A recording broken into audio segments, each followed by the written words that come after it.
Escenas que no entendíamos de niños, parte 69.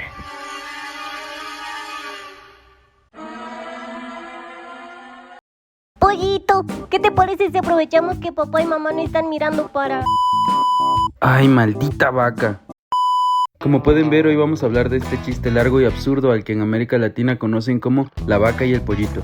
O las flipantes aventuras de Petrolina, la res molona, y Alberto la polla miedosa en el doblaje español. O la birria y el caldo tlapeño en México. Sí, esa serie animada salida de un viaje con LSD y protagonizada por una vaca y un pollo, hijos de una pareja de 4 piernas humanas. ¿Qué rayos es eso? Nietos de un viejo zoofílico. Linda, te amo, eres la mejor polla. Verga, nos quedamos sin ideas muy rápido. Todos se murieron. Fin. Los tacos de bistec y las rajas poblanas tienen dinámicas y actitudes extrañas durante toda la serie. ¿No quieres una lechita? ¡Suficiente! Viven en un mundo donde reina el absurdo y la irreverencia, y la lógica se la pasan por los huevos. Interactúan con personajes que rayan en lo perturbador, como el hombre rojo, los mismos padres, el pollo deshuesado y la maldita comadreja. ¿Vieron a esa comadreja sin pelaje?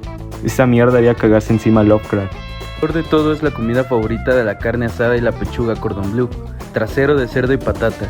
No sé si es un chiste que hasta el día de hoy no puedo comprender o si solo es un adorno absurdo, la cereza en el pastel de mierda de vaca. Pero es perturbador, lo lograron.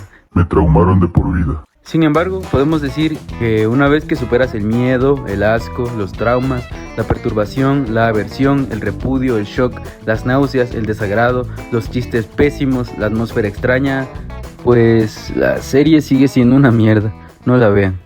En realidad estamos aquí para dar nuestra pendeja opinión sobre el humor de esta serie, ya que es interesante la manera en que la percepción de algo cambia con el paso del tiempo. Me refiero a esta sensación de no darnos cuenta en su momento de lo fuerte que era el humor de una serie que veíamos en nuestra infancia, lo que para nuestros padres parecían dibujos inofensivos. Qué ingenuos. Y es que hay muchos chistes y situaciones que claramente no estaban pensados para que los niños las entendieran. A eso se le llama estrategia. Pero ¿por qué vergas el KFC le pedía lechita al cuarto de libra? Oye, pollito, ¿no quieres una lechita? ¡Claro! ¡Ay, ay, ay! ¡Me la estás echando encima! ¿No podría servirle en un vaso primero?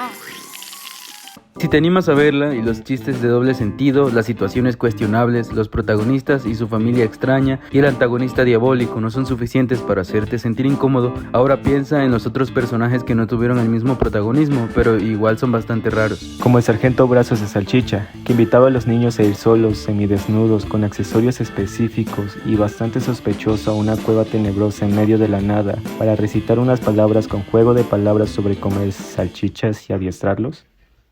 ¿Qué verga? Salchichón,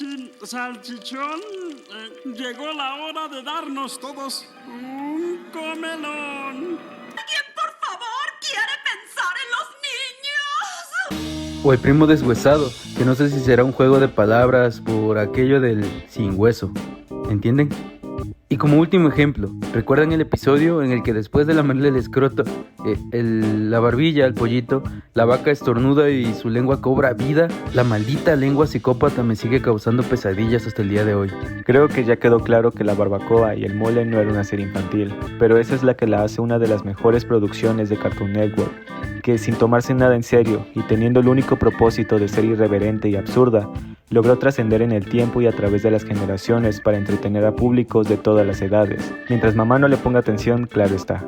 Porque a pesar de los incontables personajes, temáticas y escenas retorcidas y cuestionables, y debido a su distintivo estilo de animación, sus chistes ingeniosos y las temáticas sencillas y a la vez fumadísimas de cada episodio, El Salpicón y la Milanesa es una serie que engancha desde el primer episodio y seguramente te robará más de una carcajada en cada segmento de sus episodios.